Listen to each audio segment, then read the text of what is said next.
दहेज मृत्यु हम लोग पढ़ेंगे dowry death section 80 of BNS Bharatiya Nyaya संहिता के सेक्शन 80 में दिया गया है। इसके एसेंशियल्स जो हैं वो देखेंगे। महिला की मृत्यु जलने, घातक चोट या असामान्य परिस्थितियों में होनी चाहिए। सेकंड, मृत्यु शादी के 7 साल के भीतर होनी चाहिए। महिला को पति या उसके रिश्तेदार द्वारा प्रताड़ित किया गया हो। प्रताड़ना या उत्पीड़न दहेज की मांग से संबंधित होनी चाहिए। इस अपराध की सज़ा 7 साल से लेकर आजीवन कारावास तक हो सकती है। अब इस पर हम लोग जो इम्पोर्टेंट सुप्रीम कोर्ट जजमेंट है वो देखेंगे। वो है azolla Devi versus state of Jharkhand. Supreme court ने कहा कि धारा 304B अब धारा 80 बीएनएस का उद्देश्य दहेज मृत्यु को सख्ती से रोकना है। सेकेंड वन है माया देवी वर्सेस स्टेट ऑफ हरियाणा, 2015 का केस है।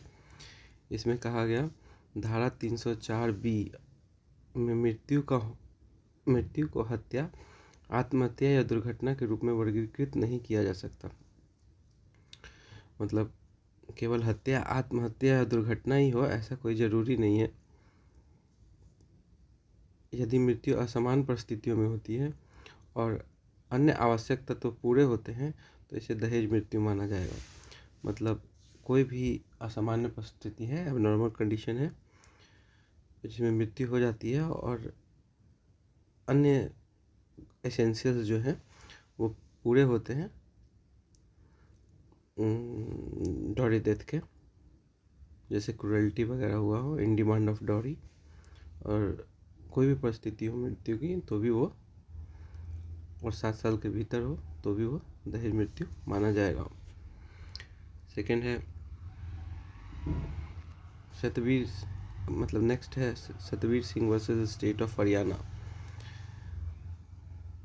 मतलब अगर प्रोसिक्यूशन है, अभियोजन जो है वो दहेज मृत्यु के आवश्यक तत्व सिद्ध कर देता है। मतलब जो भी एसेंशियल कंडीशंस हैं, जैसे 7 साल के अंदर मृत्यु होना और बर्न, फैटल इंजरी वगैरह, तो निर्दोष होने का भार अभियुक्त पर शिफ्ट हो जाता है। मतलब बर्डन ऑफ प्रूफ जो होता है वो शिफ्ट हो जाता है अभियुक्त पे। नेक्स्ट केस है कलिया Perumal versus state of Tamil Nadu, 2003 का केस है। इसमें सुप्रीम कोर्ट ने दहेज मृत्यु के लिए 4 प्रमुख कंडीशन बताई। मतलब डॉरी डेथ के लिए सेक्शन 80 या फिर आईपीसी के 304B के लिए अभियुक्त ने महिला की दहेज मृत्यु की हो, महिला को पति या उसके रिश्तेदार द्वारा प्रेरित किया गया हो, प्रताड़ना दहेज की मांग से संबंधित हो, यह प्रताड़ना मृत्यु से ठीक पहले हुई हो।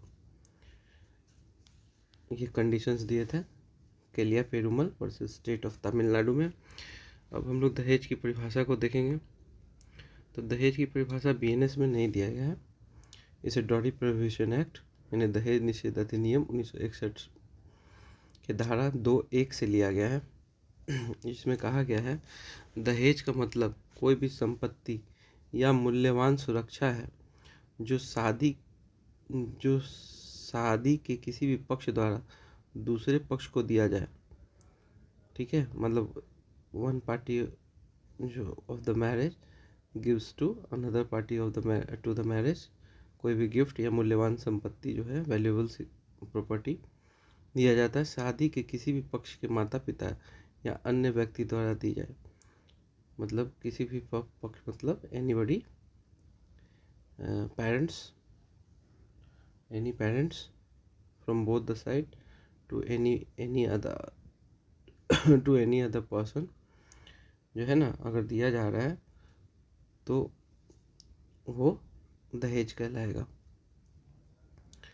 ठीक है, इसमें कुछ और भी इसेंशियल्स हैं, जैसे क्रूरल्टी है। तो क्रूरल्टी का वही परिभाषा है जो भी हम लोग आगे पढ़ेंगे सेक्शन 86 में।